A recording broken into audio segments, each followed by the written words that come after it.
Hello, I'm Bay Macfarlane with Mary's Advocates, and I work to uphold marriage, defending it against no-fault divorce, and supporting those who remain faithful to marriage even after separation and divorce. And I'm excited about the conversation we're going to have. I have with me John Clark and then two people from Transfiguration Counseling, both Kevin Sevcik and Erin Prater. So, John, can you start and just tell us a little bit about your book? Sure. My book is called Betrayed Without a Kiss. See if I can hold it up here for you. You can see the cover. Betrayed Without a Kiss, published by Tan Books. The book is essentially trying to answer the question, where did we go wrong? Because if you go back to the late 1960s, we had 338 annulments, and fast forward a couple of generations, we had 72,000 annulments. So something happened, and sort of the genesis of my book was a friend of mine who was having trouble with his marriage was coming to me, as a Catholic apologist and simply saying, John, what's going on? What are the dioceses doing to help? And so this book is essentially an answer to that question. What's been going on? And hopefully I've not only attempted to answer the questions a little bit, but also provide some guidance and some hope going forward. Because I think there is a lot of hope out there for all of the trouble we're going through. Both in the church and outside of the church, hopes to add some hope and some answers to the discussion. So that's essentially what my book is about. Thanks. And now Kevin and Erin, I was introduced to Kevin of Transfiguration Counseling, and he was very interested in being supportive of separated faithful. And Kevin, you were talking about this concept, Catholic Christian meta model of a person.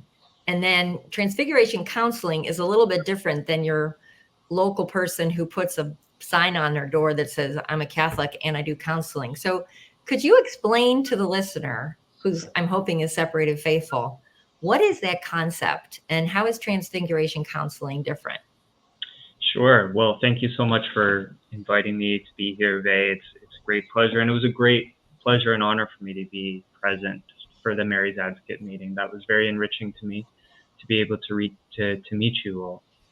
And I have here the Catholic Christian Meta Model of the Person. It's this big tome that was written by certain professors at Divine Mercy University, which is where I graduated, Erin as well.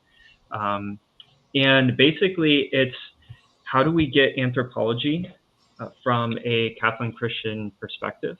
Because good mental health is going to be based on good anthropology.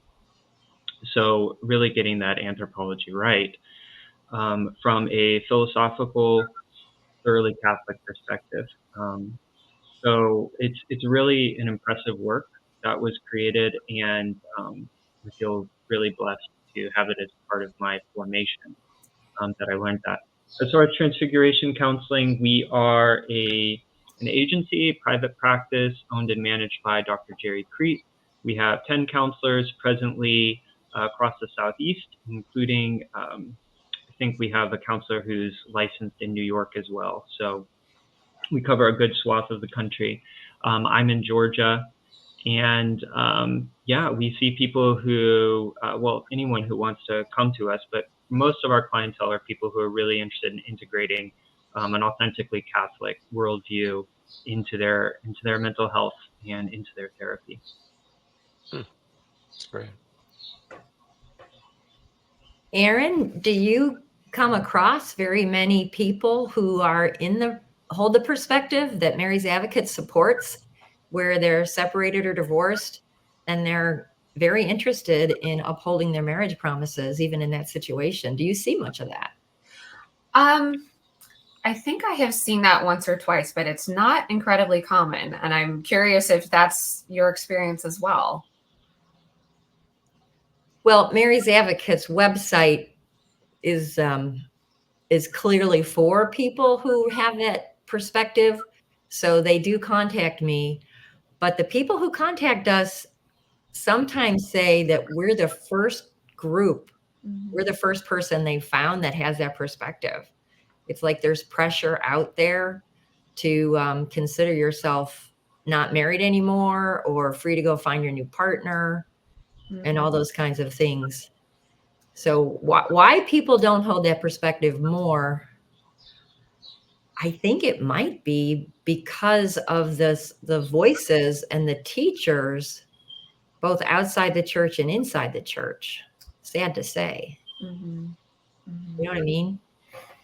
Yes. And I personally have not had the opportunity to walk through the entire process of someone's, marriage and then doing marriage counseling. And then if they do decide to separate or get divorced, I kind of see people at different stages of that. So I'm not sure if I've even seen people at this stage of, okay, we're separated, we're divorced. Now what do I do? I have some people that I'm thinking of that are getting to that point, but we haven't gotten there yet. And I try to go at their pace of not asking questions where we're not there yet. But I may have more experience on this in the near future.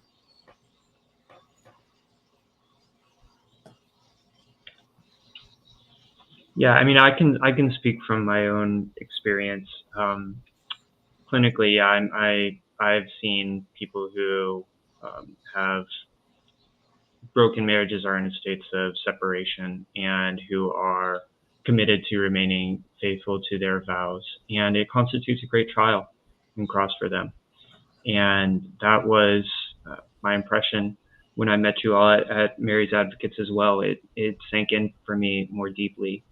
And I think what struck me a lot is that this is a particular group that does not get a lot of support from the culture as a whole, and even sadly within the church as well. There's not a lot of understanding and support around this particular group that is really just trying to be faithful to the promises that they've made and to follow through in God's will for them in their state of life, even if it is extremely difficult.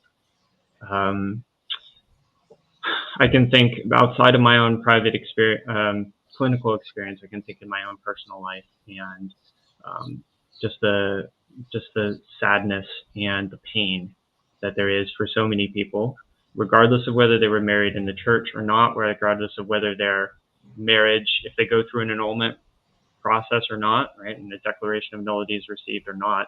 It's always a great wound and a great difficulty for people psychologically and spiritually to bear. One of the things that we were corresponding about in writing before we met in person was, let's ask you, looking at marriage from a good Catholic anthropology, and I might be using the terms wrong, but from a proper Catholic anthropology, what really happens when one spouse is feeling so disgruntled that he or she thinks the solution is permanent separation or divorce? Like, how is, from a true Catholic anthropology, what would be a description of what's going on? Because I see it from the perspective of the separated faithful who contact us. And very often, well, actually all the times, the people who correspond with Mary's Advocates, they don't want the divorce. They don't want to be permanently separated. And then they want to have counseling. If there's marriage problems, they're super interested in participating with counseling. Sometimes they don't have money for good counseling, but they'd be willing to talk to a priest. So the separated faithful are willing and anxious to try. But then the other spouse seems like they're giving up. So how would you describe, I mean, do you have any ideas how to describe that? Like, what's really going on there from a real Catholic perspective, especially when the divorced defendant didn't do anything grave to justify separation. They're not dangerous. They're not committing adultery. And I assume you're talking about specifically a sacramentally valid Catholic. Yeah, let's talk about people who entered a Catholic marriage. Mm-hmm. The people who entered a Catholic marriage who we presume have a valid marriage until proven otherwise. Right, which you have to presume until otherwise. From the Catholic Christian meta model, it lays out really beautifully what it means to be a human person. I'm sort of flipping through the index here, and I'll mention just a few that are valid or that are relevant to this topic. We're created man and woman. We're fulfilled through our vocations, fulfilled in virtue, and interpersonally relational. So the way that we would understand a marriage here is that our state in life is our individual call to holiness, and that a separation from that state in life would be a wound and a tragedy to our vocational state in life, and our openness to God's grace and the opportunity to grow in virtue in that specific state in life. So it would be quite a wound and a tragedy to step away from something that has been specifically given to you by God to make you holier than you could be in any other situation in your life. What did you mean by fulfilled in virtue? Like the Christian mental model, the meaning of life includes being, I just wrote down fulfilled in virtue because it struck me like, what is that? Yes. So what it means to be human is that we are created in the image and likeness of God. And therefore, as we are going through life, our greatest fulfillment and our greatest happiness is going to come from becoming more and more like God. Is one way to explain it. Maybe Kevin can add something to that as well. Yeah, absolutely. Right. And virtues are these good habits, these habits of excellence that we practice and pursue. And they're the cardinal virtues. And then, of course, they're the infused theological virtues as well. And so specifically for a Catholic, it would be when it comes to something like separation and divorce, right? And let's say you are in that extremely difficult situation where your spouse reneges on their promises, right, and leaves you, right? That would be a time where those virtues are going to be just so necessary for you to be able to can you name some of them? With well, yeah, I would say the cardinal virtues of fortitude, prudence,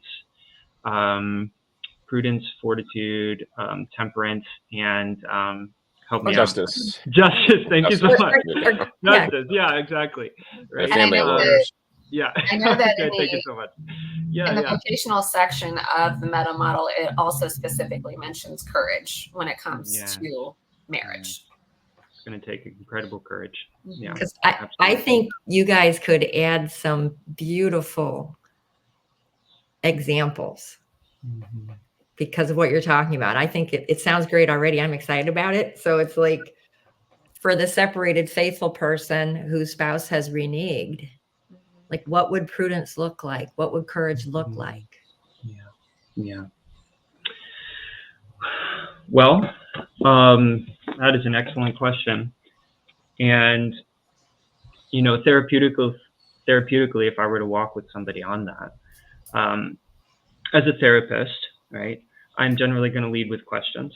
So I'm going to say, okay, so, you find yourself in this position. What do you feel is the next right step for you, right? And if I start hearing that there seems to be this kind of incongruence between what they're doing and the faith that they profess, I might say something like, well, tell me more about that. And in time, right, they may start opening up about a deeper conflict between maybe a part of them that wants to just get revenge. Get revenge or whatever, or just find a new person as soon as possible or whatever. And a part of them, maybe a deeper part of them, that knows they made these promises before God, and they really deeply want to be faithful to them.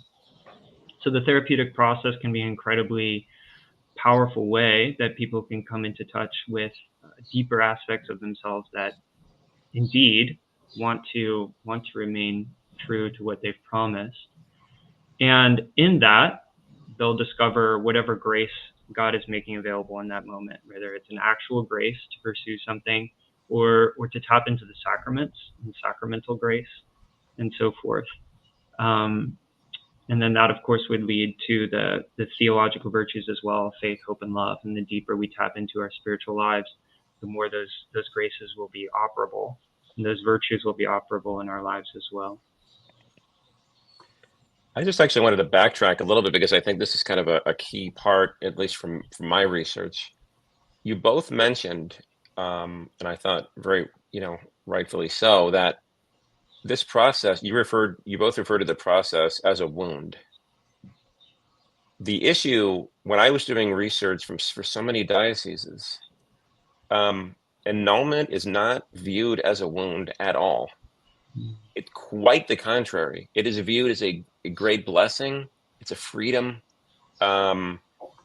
Many dioceses, as Bain knows very well, because you've been doing this a lot longer than I have, Bain, you have these, glossy brochures about annulments. Sort of like ask your doctor if this drug is right for you. Sort of like ask your priest if this is right for you. It's beyond casual. It's almost suggested to people. If you have a brochure on the back of a church about annulments alongside how to help your child, get his first communion, what are we doing? So I would imagine that when people first of all, people are effectively told, if you tell someone that what you're doing in getting your annulment is healing, why would you seek therapy?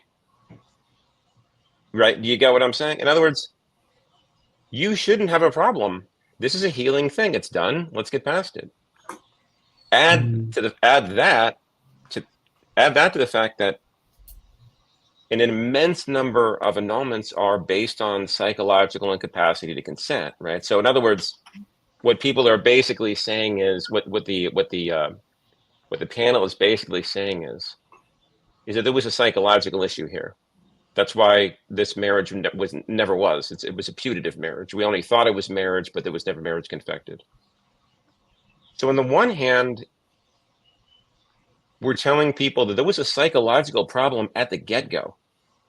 And then once the annulment is decided in favor of the annulment, which it almost always is, the problem then is, but it's healing. This creates a really significant problem. And it's not simply for people who have gone through the annulment process. I never did. We're about to celebrate our 32nd wedding anniversary. But it sort of casts aspersions on marriage generally. Sort of this idea of one man suffers an injustice, we all do. Well, there's a lot of truth to that. So if marriage is to the tune of, as I said, we in the I think it was 1995, there were 72,000 annulments. Quick math, that's 144,000 people were told your marriage never was. Yeah. The thought of that it's staggering.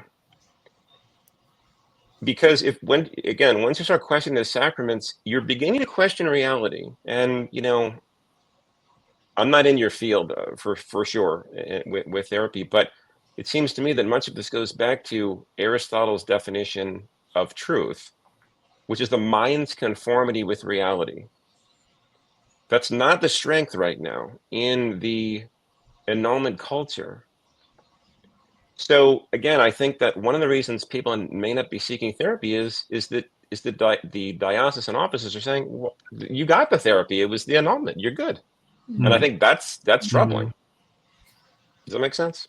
Absolutely. And certainly when there's a family, especially if there's children involved, I think that's reducing something to just a part of it. And while acknowledging that some people may find parts of the process to be healing, I have never sat with a person who is in the process who isn't also deeply troubled by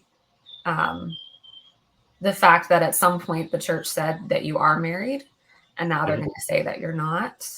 Typically the annulments that I have sat with are people who were told by the person that married them that, oh no, that's not an issue and you can just go ahead.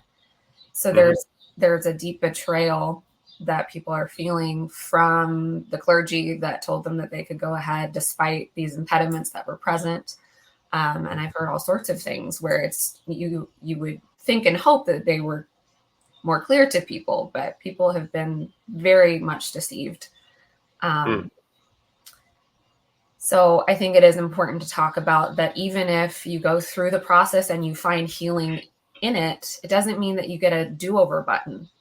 It's not a fresh start. There is no such thing in life as a clean slate. We carry our wounds and our experiences with us, and hopefully we can make the best of them with support. But I think what you're saying is very important, that these people who are going through this process or have had this process put on them against their will. We need to make room for a lot of different emotions to come up, you know. True. And what I've seen in my research is that how, I mean, I don't have, the numbers I have are about 2 decades old, but maybe the church moves like a giant ship, so it's really slow. So 2-decade-old data might not be so bad. That when people who get annulments in the United States who think the annulments don't make any sense, and it's the kind of annulment that's based on psychological grounds, and they appealed to Rome, 95% of those cases were overturned, where the appellate tribunal in Rome was saying you actually had a valid marriage. And then the United States tribunal was corrected saying you guys made a mistake. Because what I would hope is that entering a Catholic marriage is not rocket science. It's like if we're wired, and that's not anthropologically proper language, but if we're wired to be attracted to the opposite gender, and then we're wired to want to have kids, and we want to have kids and remain as those children's only mom. We don't want some other woman coming in and replacing us to be their mom.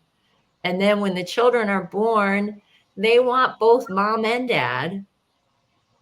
And when someone gets married, they don't want their spouse to be out committing adultery. And I mean, if you intend to commit adultery when you get married, that's a real grounds for annulment. You entered with fraud. You lied to somebody if you were intending to commit adultery. And my point is that marrying, if you're a 1/3 normal person, is easy. It's not so hard that you can't do it. So if people are entering marriages, especially two Catholics, and they have marriage troubles down the road, it's disheartening to me that somebody is saying, oh, well, the solution to your unhappiness is that you don't really have a valid marriage at all. And then for the serious Catholic, it's like maybe we could make a distinction between the serious Catholic who's properly catechized. They know when they're getting married that it's permanent, open to children, and no adultery. Don't you think? It's in the text. I mean, that's what you're promised. It's part of the liturgy, right? It's in the text. You're asked these questions, and they're not, to your point, it's not rocket science. This is pretty simple to figure out. I mean, it's stated right there. So it is an issue. It's interesting. Sorry, go ahead. You're good. Go ahead, Kevin. Well, I was just going to say, I just came across an article this morning about, just from Forbes, on just secular divorce literature right now and the numbers on it. And it said that 63% of people, well, first of all, in that secular divorce literature, what really shocked me, and this was a study done by Forbes, 1,000 Americans conducted by the market research company OnePoll, less than 5% of the people say that their marriages couldn't have been saved. So more than 95% of these people polled who are in divorce or filing for divorce say, actually, something could have saved my marriage. 63% believe a better understanding of the commitments of marriage could have helped them avoid divorce. 56% say a better understanding of the values and morals of their partner prior to marriage could have helped them avoid divorce. So I guess I just wanted to point out, this.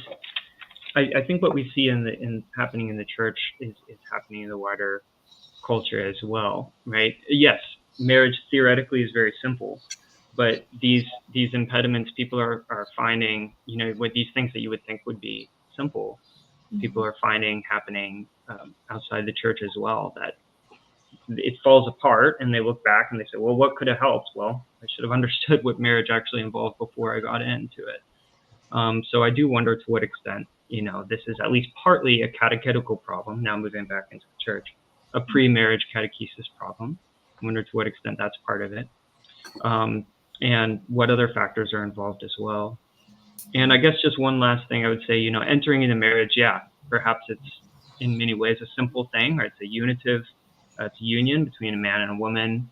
for purposes of unity and procreation, unitive and procreative aspects of marriage, right? You have to be open to life and all of that. But I would say it's a simple thing, but probably not an easy thing.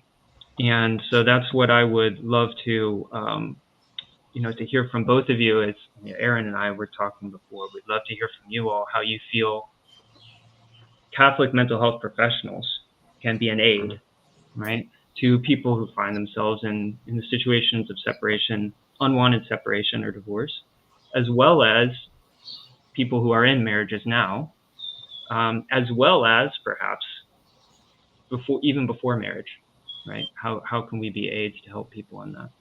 I know that I brought out a lot in that last comment, so I'll stop talking now. Well, from the people that I talk to, one of the experiences that's very disheartening is that a husband and wife did go to some kind of counseling, and the end result was the spouse that ended up the spouse that was a divorce plaintiff spent a lot of time complaining, and then the counselor concludes, well, your marriage is kind of already dead anyway. Seems like you're already divorced, really, emotionally. It's like the counselor is affirming the one who's feeling like, I can't stand my other spouse, rather than talking about, well, when you signed up for this, you promised good times and bad. And I mean, that's why when you guys were talking about courage and prudence, it's like, yeah, the person who's really disheartened with their marriage, it takes fortitude and courage. It's like the same thing, right?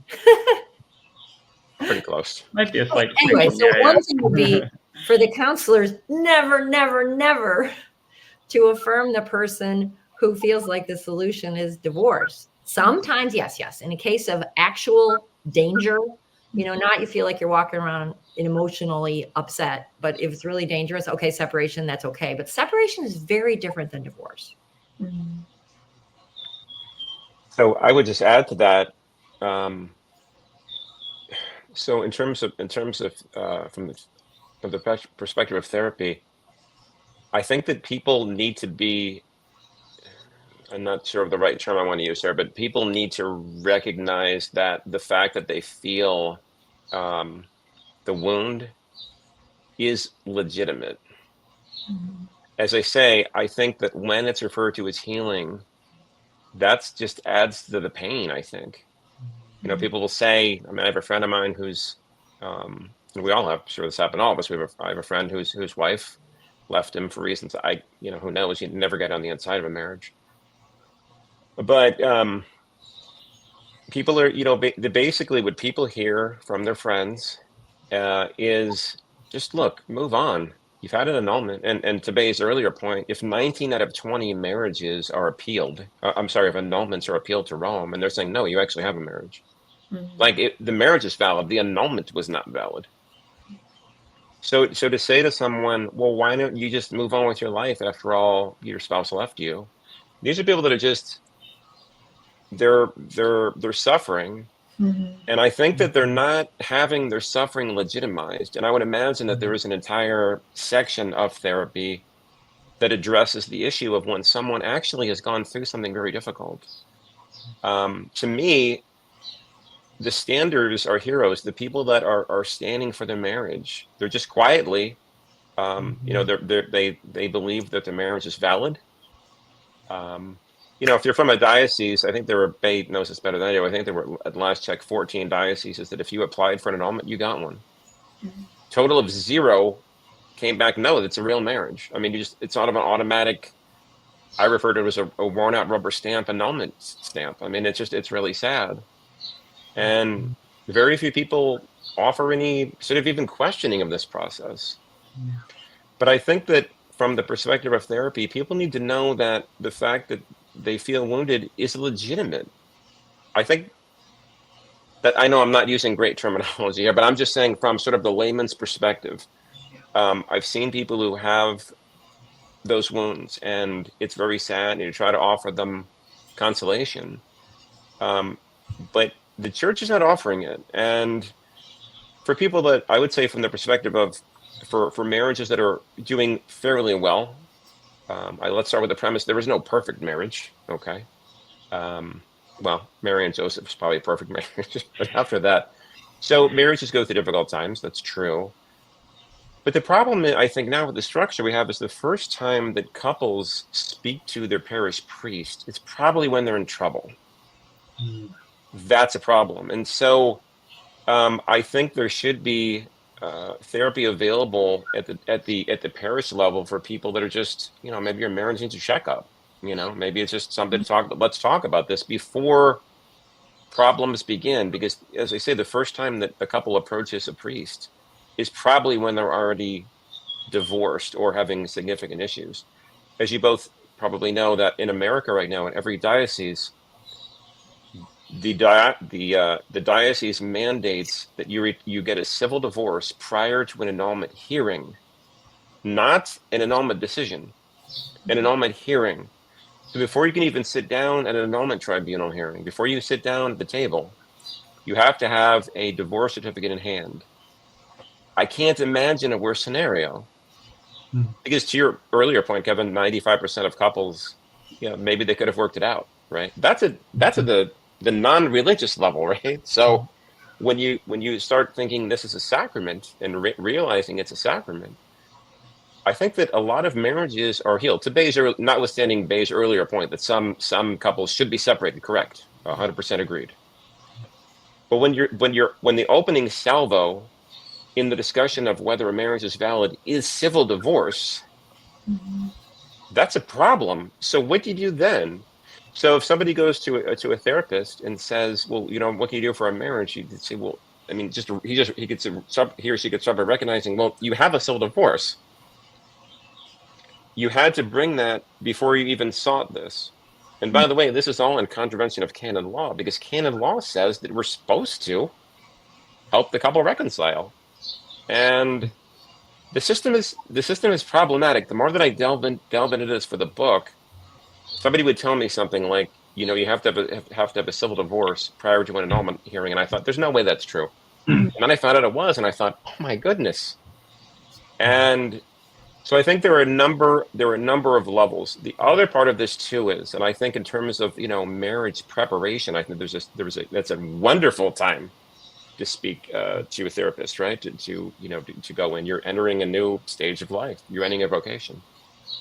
One of the things that I think that therapists can advance is the idea that marriage, like the priesthood, is a vocation. It's a lifelong vocation. As I like to say, marriage lasts at least until the death of one of the parties. I like to think that in heaven somehow there is a special union. We don't know this yet, right? But it's a vocation. And so part of the problem is marriage is often not treated as a sacrament. And it's not treated as a vocation all that often. I'll give you a quick concrete example. In the diocese I used to live in, I don't want to name dioceses, but in the diocese I used to live in, they had a vocations night, and it was really cool. It was everybody had dinner, and the cake was good, if I remember correctly. It was nice. It was a nice time. You wear a suit and tie, you go out. It was great. But the vocations dinner was only for people that had entered the seminary or a religious order, as a sister or a nun. And I looked around and thought, where are the engaged couples? Where are the married couples, right? And so it sends a subtle, and maybe it's not subtle, message to the people in the room. Hey, it's vocations night. This isn't for engaged couples. Leaving aside the fact that marriage is a vocation. It's a sacrament, right? And so from this perspective of therapists, there's a lot of work to do, but I think it has to be accompanied by recognizing at the parish level that the system we have right now is not working. I'd like to think it's going to get better, but the problem we have right now is so few people are even getting married anymore. In 1969, there were 426,000 weddings in America. In 2020, there were fewer than 100,000. The number of weddings is down over 75%, and in that same time frame, there are actually more, not fewer Catholics in America to be married. So in the last, as I say, in my lifetime, it's the trajectory is getting lower and lower. So that's an issue. Anyway, sorry to keep going on, but I'm just trying to lay out the issue. Okay, and I have so many thoughts on this. Go ahead, babe. Well, I was just gonna say, I've been thinking about less and less people getting married. And I think part of it is what the government calls marriage and what they enforce. I mean, like, government intervenes in people having issues when one person aggrieves the other. That's usually how it works. You damage my property, I can go have you in the civil forum, have to repair the damage you've caused. But with marriage, maybe 200 years ago, if someone committed adultery, the civil forum would intervene and try to bring actual justice where the aggrieved damaged party would get some kind of reparation, whether it be money from an abandoning husband. But now what's happening in the civil forum that they call marriage, I would say it's more like serial polygamy partnerships, because how they manage separations when there is somebody who wants a divorce, they manage it like a serial polygamy partnership rather than a marriage. So maybe that's why they're not getting married, because people know that. So anyways, Erin, what were you thinking Yes. about? So I want to go back to, and I have a lot of thoughts on the vocation part as well, because I think that is so important. So we'll get back to that in a second. But I did want to circle back to something you were saying, John, about people being just encouraged to move on with your life, and it's being treated as, now you're free. And I think that speaks to our culture at large, and Catholics are not exempt from this, is so uncomfortable sitting with people's suffering and grief. And we see this with divorce. We see this with death, illness. I sit with people who are grieving the loss of a child through miscarriage or whatever. And you get about 2 months where people are okay with you being upset. And then people get really uncomfortable. And I think, and I don't know what it is about our culture. I know in the Jewish tradition, they have a lot more structure around how to support someone who's grieving. But for some reason, that's a great poverty in our culture, that we don't have an expectation of how to be there for someone. And before trying to fix their problem, this was an argument I won in my marriage. And I love telling this story because it's one of the few ones where I really it was a mic drop moment. But it was the old, I just want to fix your problem before hearing it out. And I said, well, when Jesus showed up to Martha and Mary's house, he wept with them first, and then he fixed the problem. So Jesus is showing us how to be there with someone who is grieving, compassion to the point where we are weeping with them, even if we know that maybe in the future there will be a better day or a solution or something. It's not for us to say in that moment.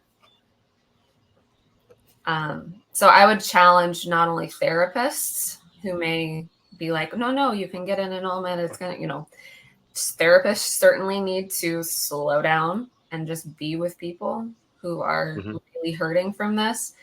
But just every individual in the culture could stand to work on that. And I think we would see a lot more community around this. Then getting into the vocation piece. Oh, go ahead. I think what you touched on could explain why a priest who, for example, has a woman in his office who's just beside herself annoyed with her husband, and she's crying, he's not going to sit down with both the husband and wife and try to get to the bottom of it. He just wants to help that woman stop her suffering. So if divorce is the reason to stop her suffering, or the way to stop it, then she will. I'm sorry. If divorce is the way that he can get her to feel like he's helping her stop her suffering, then he might recommend it, or say, you've got a good reason for it. Yeah. Right. Which is rushing to problem solving out of, like what Erin said, an intolerance for the discomfort of someone's pain, and then undermining the truth as well, right? That we profess as Catholics is that no, marriage is a lifelong commitment. If this is a valid marriage, it's a lifelong vow. So yeah, I just wanted to add those comments, and then I want to hear what Erin has to say about vocation. Sure. I think we have a deep responsibility as the faithful, to really hold up that joy, that the joy and fulfillment and comfort that can come from marriage. My husband and I talk about this all the time. We believe that there has been an overcorrection in the messaging around marriage because, certainly with the advent of no-fault divorce, the messaging around marriage in the culture was do what makes you happy. And I think the church has overcorrected in some of the more traditional communities and says, well, marriage, the point of marriage is not to make you happy. So it doesn't matter if you're miserable. It doesn't matter if you're suffering. The point is just to get to heaven. And we wouldn't talk about any other sacrament that way, because the sacraments the purpose of the sacraments are to be a haven in the storm, a comfort, a joy, and a fulfillment, which is not to say that there is not suffering that takes place in marriage, but it is not given to us by God to make us miserable. That is brilliant, by the way. That is your last 2 points. Absolutely brilliant. I'll make sure I tell my husband that. Well, tell him I said it, and I wrote a whole book about marriage. No, that's really brilliant, Erin. And I think that we tend to forget, and I hadn't really thought about quite as comprehensive as way as you put your first point, which is, the word empathy, if I remember correctly, comes from a word which means to suffer with. And I think you're right. I think a lot of times we sort of, and again, this might be a husband and wife thing. So earlier in our marriage, when Lisa was, had something she was going through, I would try to fix it because, like, this is how I'm wired, right? To fix it. That's not what she needed. She needed someone to suffer with. But it's so true, to suffer with first. But I think again, no, really great points, and I think that hopefully those are points that resonate at the diocesan level and at the parish level. Those are both really important things to hear. And then to Bay's point, so Bay, what you're outlining is basically what people say is, look, we're just trying to solve the problem. We don't want to suffer with. We just want to stop suffering at all, and we want her to stop, or he to stop suffering, and we'll just get the divorce and we'll be on. And as though that's the problem solving, right? So I would just get the annulment, because 28 years ago, my gosh, I was only 21 when I got married. And so I would imagine if I went to a canonist and said, well, what do you think? I was only 21 years old. I had hardly dated.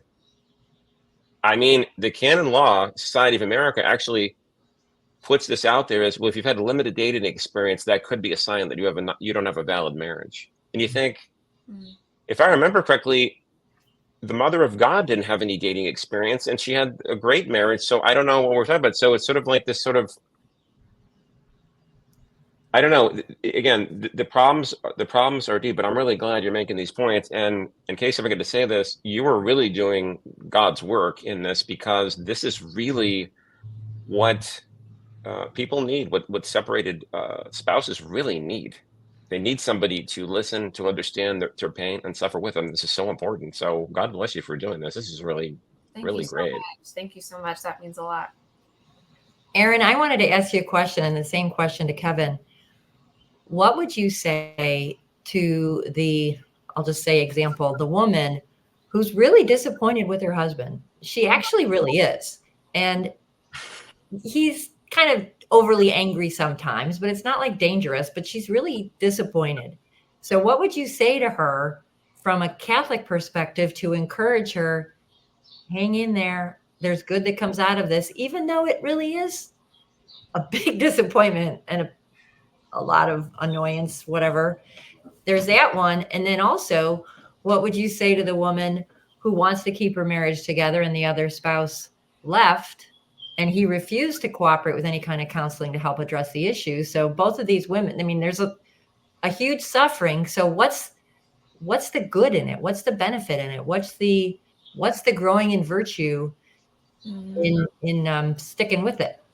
And not saying, hey, I'm not married anymore, I'm out of here, I'm going to go find my new soulmate, which is what the culture tells us to do. Well, in the spirit of suffering with, when I'm sitting with someone, I make sure that I am not trying to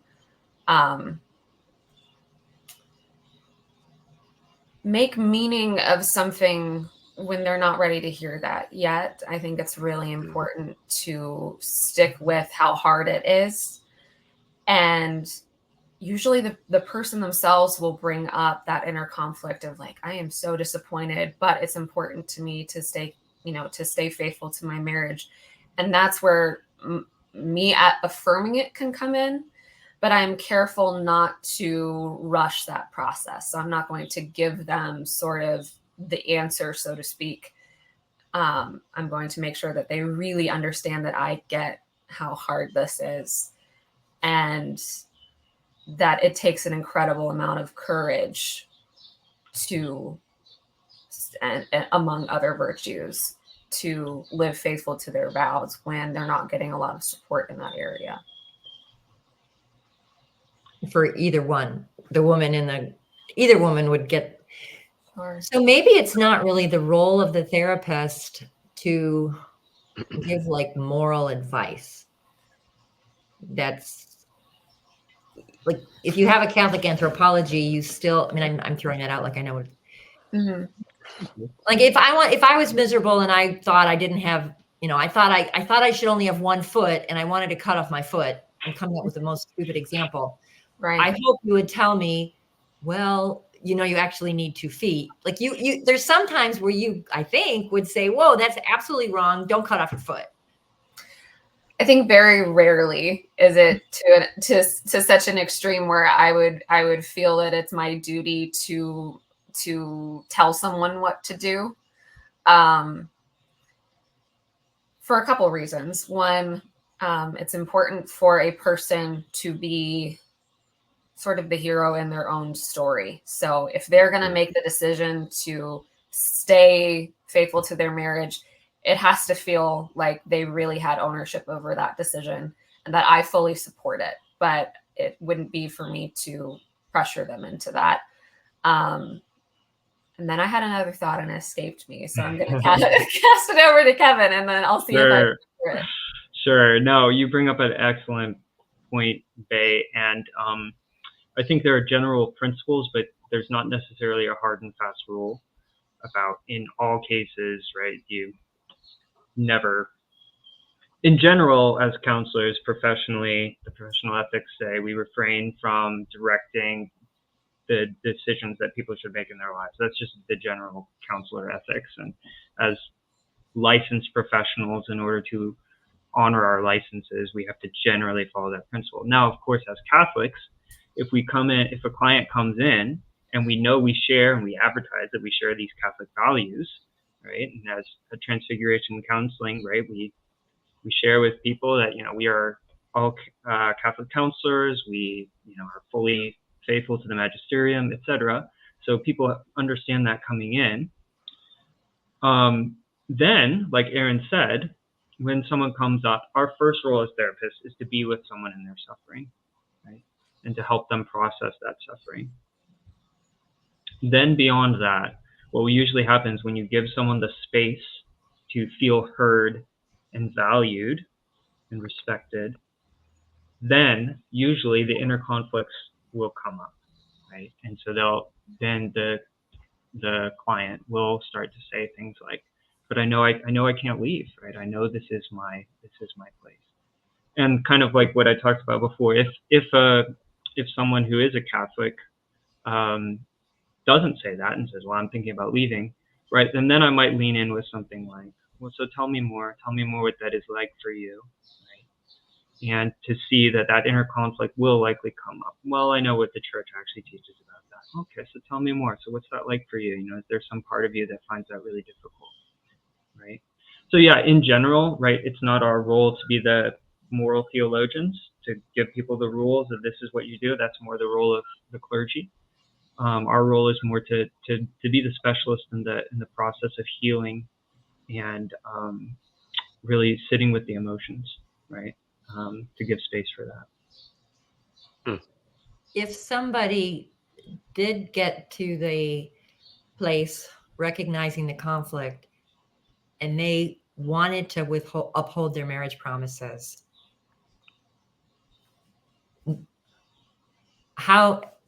this is some of the things that we had corresponded about in writing before we started this meeting. What do you guys see as the value of someone withholding their marriage promises, either in a marriage that's really disappointing or after a separation or divorce? What do you see as the value of that from a Catholic perspective to the spouse who's remaining faithful and for everybody else? Well, going back to marriage as a sacrament, you are staying in touch with that source of grace, which benefits you, it benefits your spouse, it benefits your children, it benefits the world. So on a very theological level, I would say that is the highest benefit, is remaining in union with the grace that's offered to you. But then also as an example, which I think is very important, that this is not a covenant to be entered into lightly and then thrown away. I remember talking to someone who was engaged. This was not a client, so I can actually tell the story. And she was not Catholic, but she was Christian, and her fiance was exhibiting some concerning behavior. And her therapist told her, well, you guys love each other, why not get married, and you can always get divorced if it gets too bad. Mm. And instead of saying, well, you really shouldn't get divorced, kind of to your point earlier, I came in simply with the question of, like, what if your anxiety about his behavior is trying to tell you something? And she ended up not marrying him, which turned out to be a very good decision. So I give that story just as an example of the casualness that that other therapists and people in the culture, talk about it like it is just something to cast aside. So the person standing true to that is going to be very, rare and almost jarring to people, I think, in a good way. Mm-hmm. Yes. Mm-hmm. I actually wanted to ask this in terms of things you could do to help. I do think we're increasingly entering a stage, and maybe we've actually been here for decades, but I think many priests have a conception of marriage which is not good. And I think part of the problem is, so you take the case of a scenario where you have somebody, whose parents are divorced, goes to seminary, becomes a priest. It's possible that person gives great sermons about matrimony, but it's also possible that he does not. And the problem is that if a priest has a preconceived notion that marriage, to your earlier point, Erin, that, well, it's pretty rough, as opposed to saying, because I agree with your earlier point, Erin, is that the narrative has been taken over. Marriage is, look, again, we're about to celebrate a 32nd anniversary. To me, I look at marriage as a wonderful thing. It was the greatest. I don't know how, when I was 21, I did something so smart, because everything else I did was stupid, as to marry my wife, right? And it's been, if I go back and look at the smartest things ever done, or the most, I'm not that smart, so grace-filled things, it was marriage. We have 9 children, and it's wonderful. Doesn't mean that difficulties don't come up. But, I look at it this way, we all walk through the valley of the shadow of death, right? Marriage gives us a hand to hold. Either way, you're walking through that valley, right? And so the stories of bad marriages are the only ones we hear. That's why I've written now several books about marriage, talking a little bit about mine. 2 of them talk a lot about my marriage. And it's to say, look, what are people talking about? I love being married. This is great. I know maybe that puts me in a minority. I don't know. But it's time we do that. And what's frustrating to me at some level is that we very rarely hear sermons about marriage at all. We need to hear, there should be a sermon. I like to think if I were a priest, I'd give a sermon about marriage once a month. To talk about, the canonized saints who were married. To talk about the the joy of heaven, the fact that God delights in us when we're doing his will, having children, fulfilling the primary purpose of marriage. And so that part is lost. But I do wonder if part of the problem, we have that absence. You ask yourself, why is this not a general theme? Mm. And I think part of it is because that a lot of the priests sit on annulment tribunals and they hear the bad stuff. Their own parents might be divorced and they're hearing bad stuff. So the first reaction may not be, hey, let's talk about how great marriage is. But the problem is they're not hearing from a lot of people like me that are like, no, marriage is great. It's wonderful. I wish I'd done it sooner. People like, you got married at 21. That's really young. I'm like, let me tell you something. I knew I wanted to marry her when I was 17. I just had to wait till I finished college. And I always tell people, like, young marriage is great. I've written about this. Like, I get this way. You have to be, this whole idea, like, well, you should date 10 or 12 people. You should have a few serious relationships. All you're doing in there is you're sort of falling into this Taylor Swift world of thinking about breakups. Why are breakups good? It's like there's more songs now about breakups than good relationships. Mm-hmm. So our daughters and sons who grow up, hearing these songs and like they're not hearing anything from the pulpit. These are all issues we need to solve. I mean, we're not going to solve this here today, right? But I'm just saying these are things to keep in mind. And I just wonder if there's a space for Catholic therapy to actually, prior to the couple, or I should say, in addition to helping couples, helping priests to say, look, what are your thoughts about marriage? Like, you realize, you'd have to say it sort of in a nice way. It wouldn't be sarcastic. But you'd want to say something to the effect of, look, this was the primordial sacrament. Matrimony is the primordial sacrament. Without matrimony, we don't have the other six. There's no holy orders without matrimony. At least that's the way God drew it up, right? Mm-hmm.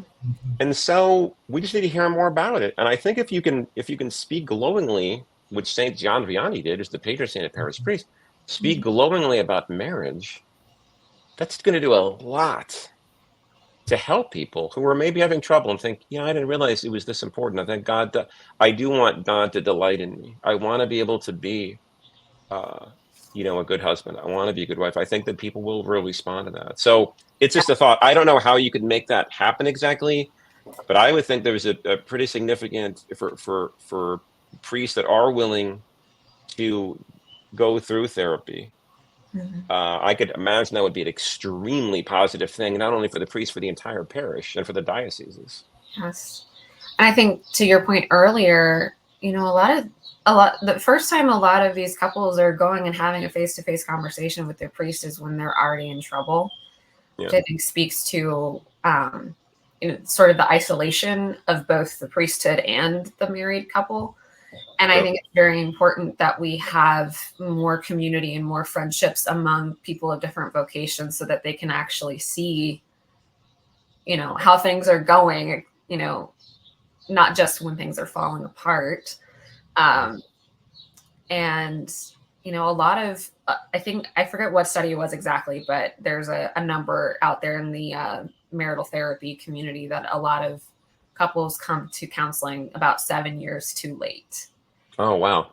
And I think part of that is this sort of narrative around marriage that we absolutely need to reclaim. We heard it from the pulpit 2 weekends ago and had a long conversation about it in the car, on the way home. Because our parish priest love him to death, but he said, if you're not struggling in your marriage, then you're doing something wrong. And I think the better word to use would be, if you're not being challenged to grow by your marriage, there's a struggle in the sense of growth and holiness is not easy. But I think if we're normalizing dysfunction and if we're normalizing causing suffering to our spouse, that's something that we absolutely need to make sure that we are sending the message loud and clear that if that's occurring in your marriage, you need to seek support and help for that as soon as possible. True. Don't wait 7 years. Don't wait for it to get so bad. True. But there's also, do you feel like there's also sort of a stigma of going to therapy in the first place? Like I think there's a lot of that. I know that's gotten a lot better lately, right? But it is much better. So I have a lot of hope for sort of the people that are currently getting married. But there still is a lot of the narrative around, I guess, in Catholic communities. I've worked with a lot of newly married or engaged couples, and their view of marriage is still kind of bleak. So I think it's just really important that people who have been married, as people are engaged at the engagement stage. Somewhat, there are people who are saying, well, I'm picking this person because it makes sense on paper, because they've been taught that attraction doesn't matter. So again, sort of swinging too far in the other direction. So it's really important that people with long marriages like you, John, are saying how good it can be and how good it should be. And I'm really encouraged to hear from people like you. I've been married for almost 7 years. And it's difficult talking about having a marriage that is fulfilling, because people will sort of put you down for it. So I think it's discouraged, when I'm sitting around with girlfriends who are complaining about their husbands and I'm not doing that. It sort of feels like I'm out of the club. So it's really important to continue talking about it, even if it feels a little uncomfortable, because people need to know that it's beautiful and it brings so much joy and comfort. Do you see any way that dioceses or parishes could collaborate with good Catholic counselors to help couples kind of in a steady way? Do you see that happening anywhere? Or if you were in charge and had an unlimited budget, what would you suggest doing if you were the bishop or the priest in charge of the deanery? I know that certain dioceses have pretty robust and faithful and in-depth premarital programs and things like that, and I'd love to see that grow. But I think also check-ins, like let's say you're married for a year and you check in with the priest that married you, and he says, hey, how's it going? I think that would be great. Or 3 years, 5 years, sort of those pain points where we see the most divorces are at, I believe, 1 year, and then in increments of 5 years after that. So I think having, encouraging people to maybe go on a retreat every 5 years, or check in with a parish priest or a mentor couple. I think couple mentorship would be a fantastic idea. Well, therapists also need to pay their bills. So, and a lot of families are going month to month these days. I wonder, I'm seeing there's more talk about having concierge medical service where you put money into a pot and then you're a client of the doctor. Dentists do that. So maybe people should be putting money in a pot. It's like, hey, I have dental insurance, or I have this and such, and you go in for your checkup and it's covered. Well, the principle of subsidiarity plays right into that, right? So a lot of times they'll do, I don't know how it is in your diocese, but I think most dioceses will be raising money for, the church halfway across the world, which I get why, but at the same time, the very principle of subsidiarity would be to help your parish first. I mean, that is your primary job. I mean, I need to pray for the world, but I need to pray for my family first. It's not an either or necessarily, but subsidiarity would dictate that what you're outlining there is, you want a healthy parish. You have a parish family.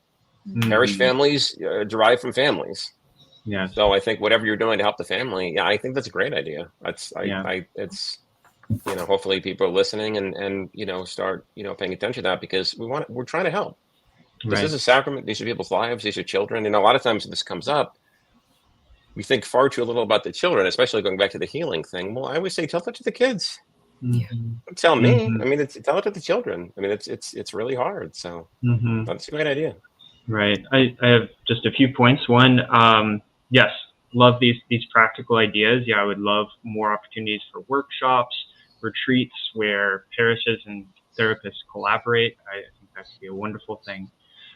Second thought, back to the positive view of marriage. I think we have a really underutilized treasure in the writings of St. John Paul II. We read some of Love and Responsibility, and his theology of the body lectures throughout our formation. And I think there's so much there that's so rich and so positive about marriage. And I would really love to see the fruits of that sink more in through the church and really just develop this positive view of marriage, of the treasure and the sacrament that it really is. Thirdly, just want to check with Bay and make sure also that we're, addressing the concerns of those, separated and divorced Catholics as well. Just want to see if there's anything more you'd like to say about that in terms of how mental health professionals can support the needs of that community. Well, Erin kind of touched on that with the acknowledging someone's suffering and sitting with them in the suffering. Mm-hmm. And then covering it from a Catholic perspective, but if someone was a client of yours, you'd have to kind of wait to see till that surfaces. Mm-hmm. And then you talked about the benefit of it. I mean, maybe a question that I would ask you about, and we've been going for about an hour here, so I'm thinking we should wrap up pretty soon. A question I would ask is, for the person who's separated, who didn't want the divorce, who didn't do anything grave, and then they go through the divorce process, which I'm going to start calling now the government's way of managing serial polygamy partnerships. The person's life is a mess. Like, if you're you no longer have two adults maintaining a household. Children might have to go back and forth, but both households have to be suitable places for children. So like, you're financially devastated trying to maintain this household that you can't anymore. If you're a mom who stayed out of the workforce or started working part-time, you're forced to try to figure out how you move forward. I mean, this is, if you're the dad who had been a primary breadwinner, you might be forced to pay a ton of your money to this wife that you're not allowed to live with anymore, as well as watching your children getting messed up because they're getting mixed signals. They're getting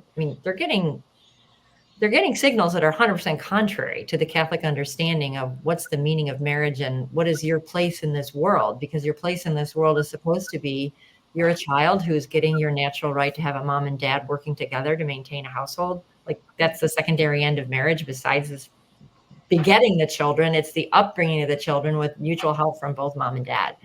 So given all that, that is the circumstance of the people who reach out to me. From a Catholic counselor's perspective, throwing in theology, philosophy, whatever you want, how does one not fall into deep despair and quit? Like, what can one tap into to have the wherewithal to keep going while you have all these uncertainties that are, I would use the word terrifying.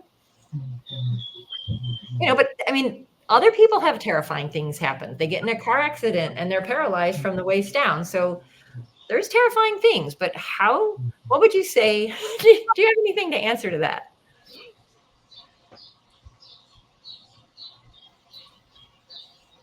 I think it would be understandable to despair. And I think the human, on just our human level, it's understandable.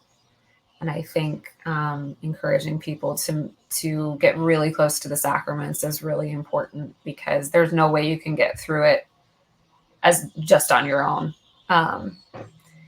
And it is a tragedy, and your heart is broken. Your heart is broken for yourself, for your kids. The anything short of staying together, and especially once you have children, anything short of making sure that your marriage was valid, renewing your vows, working on your marriage, like anything short of that is an injustice to everyone involved. So I think it makes sense for there to be heartbreak and devastation involved in that. And I don't know if there's anything that you can do exactly to prevent that from happening. But I think having support and people that are willing to walk with you through that You can see moments of joy and connection with others that I think are really beautiful. So as with everything, God can bring goodness out of it, but it is, absolutely devastating. Yes. And I think therapeutically, that's where we need to start, because there's always a human tendency to avoid the pain, right?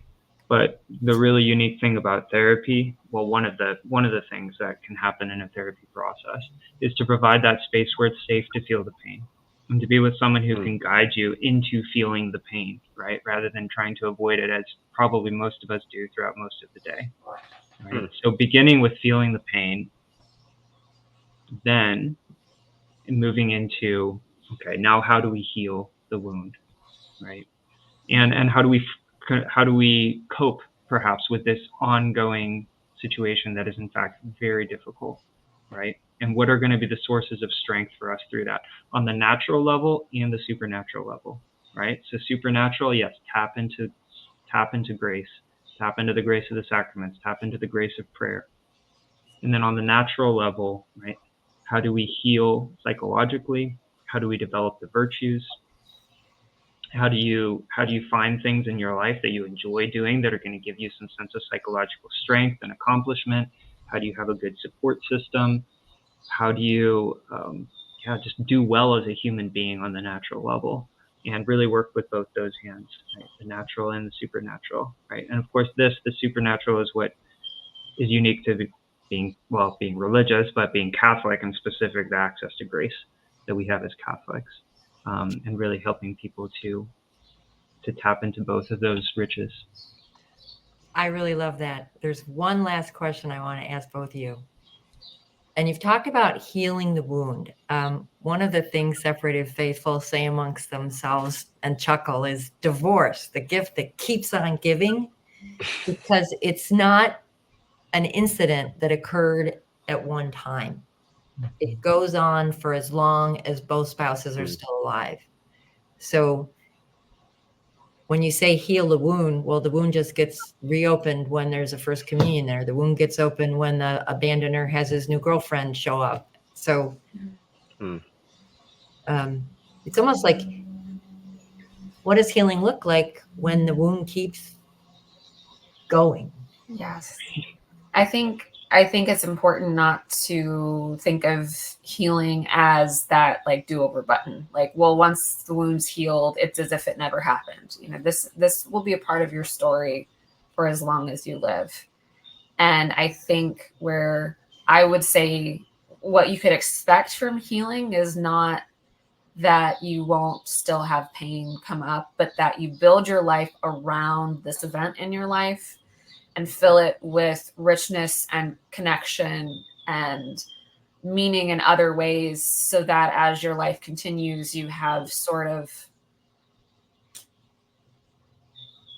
what happens is I do this little drawing when I work with people who are grieving. When it first happens, it's taking up your whole periphery, and it's all you can see.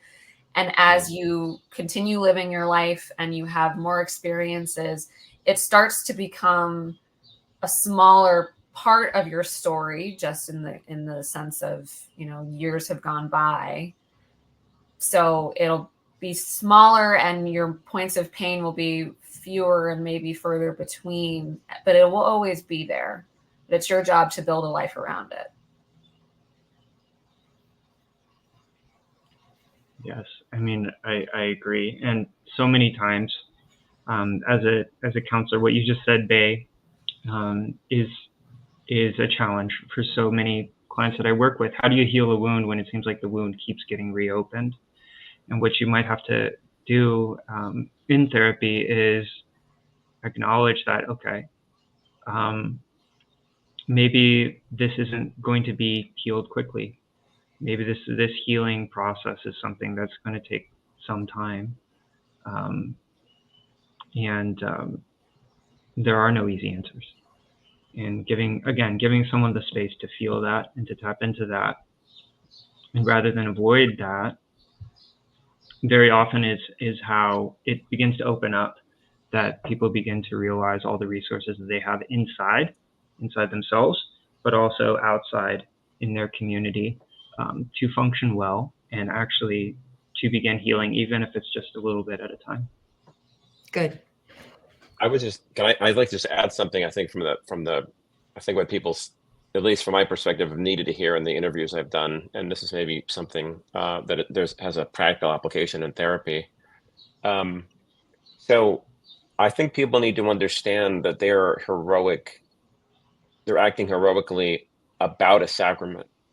Mm-hmm. So if you're abandoned, the sacrament of matrimony is still intact.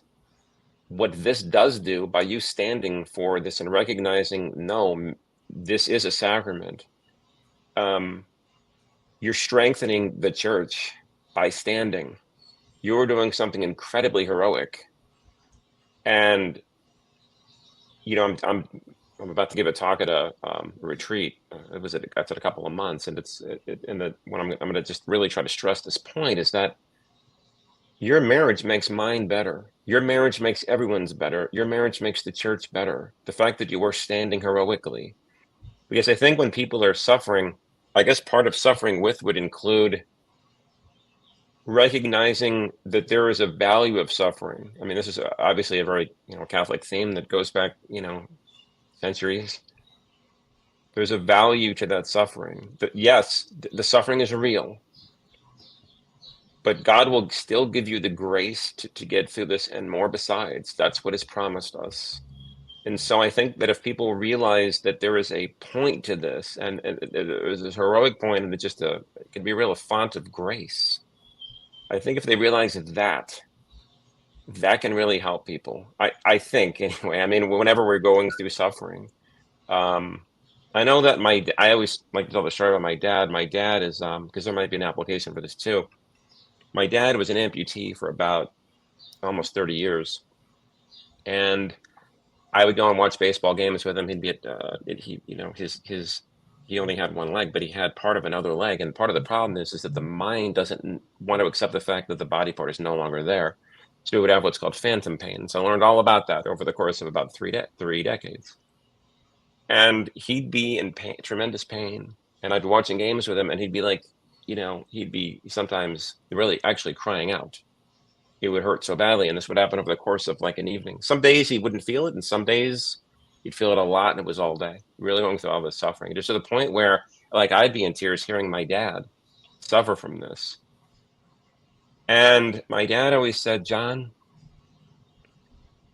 there's a soul in purgatory, almost in heaven.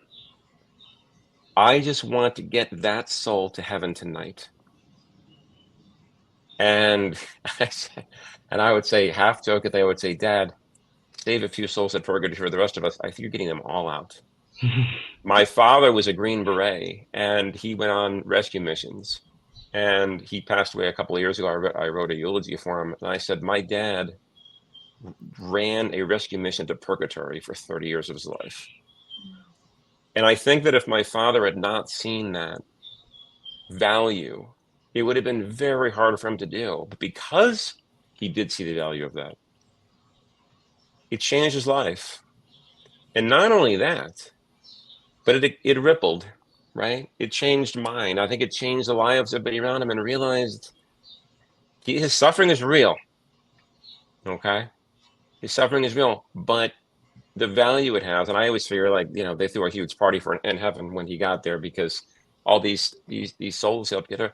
And I think that's true for all of us. And I think if people can realize that has a value, that standing for the sacrament, that pleases God. And God delights in not the suffering, but he's delighting in the fact that we're offering up because we love him so much. And also that marriage, at the end of the day, is not actually about us. Marriage is about God. And I think if people realize we're suffering, they're sort of empathetic with the suffering of our Lord on the cross, right?